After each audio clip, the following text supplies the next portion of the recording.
নেপালের প্রায় ৯০% ইন্টারনেট ব্যবহারকারীর বড় একটি অংশ ফেসবুক, ইনস্টাগ্রাম, হোয়াটসঅ্যাপ, ইউটিউবের উপর নির্ভরশীল। কাঠমান্ডু পোস্টের এক প্রতিবেদনে জানা যায়, নেপালে ফেসবুক ব্যবহারকারীর সংখ্যা প্রায় ১,৩৫,০০,০০০ এবং ইনস্টাগ্রাম ব্যবহারকারী প্রায় ৩৬ লাখ।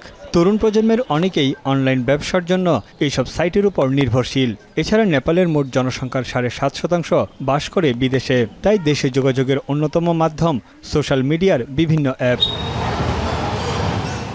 গেল বৃহস্পতিবার ২৬টি সামাজিক যোগাযোগ মাধ্যম বন্ধ করে দেয় নেপালের তথ্য প্রযুক্তি মন্ত্রণালয়।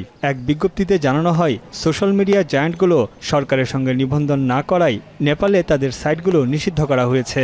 সরকারের বক্তব্য, ভুয়া আইডি ব্যবহার করে অনেকেই সাইবার অপরাধ ও সামাজিক সম্প্রীতি নষ্ট করছে, তাই সবকিছু সরকারের নজরদারিতে আনতে নিবন্ধনের পদক্ষেপ নেওয়া হয়। তবে সামাজিক যোগাযোগ মাধ্যম বন্ধের পরই বাক স্বাধীনতা কেড়ে নেওয়ার অভিযোগ তুলে আন্দোলনে নামে তরুণ প্রজন্ম। তাদের সঙ্গে যোগ দেন অনলাइन ব্যবসার সঙ্গে জড়িতরাও।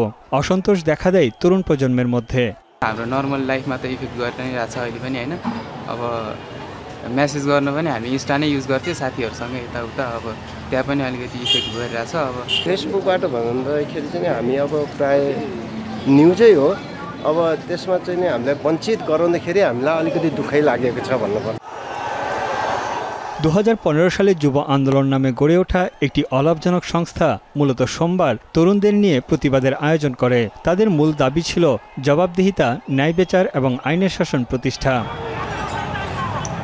তবে সোশ্যাল মিডিয়া নিষেধাজ্ঞার আন্দোলন পরবর্তীতে দুর্নীতি বিরোধী বিক্ষোভে রূপ নেয়। ২০১৭ সালের একটি ইয়ারবাস কেনার চুক্তিতে সরকারের ১৪৭ কোটি রুপির দুর্নীতির তথ্য উঠে আসে। এছাড়া বিভিন্ন সামাজিক মাধ্যমে নেপালি রাজনীতিবিদদের পরিবারের বিলাসবহুল জীবনযাপনের ছবি ও ভিডিও ভাইরাল হলে তরুণ প্রজন্মের মনে সরকারের স্বচ্ছতা নিয়ে সন্দেহ জাগে। বিশেষজ্ঞদের মতে, নেপালের এই আন্দোলনের মূলে রয়েছে দীর্ঘস্থায়ী অবহেলা ও যুব সম্প্রদায়ের কণ্ঠস্বরকে স্তব্ধ করে দেওয়ার পদক্ষেপ। যদিও নেপাল সরকার বলছে, তারা চিন্তা ও মত প্রকাশের স্বাধীনতাকে সুরক্ষিত ও নিরবিচ্ছিন্ন করতে নিয়মনীতির প্রয়োগের চেষ্টা করছে। তানভীর জনি, এখন বিশ্ব।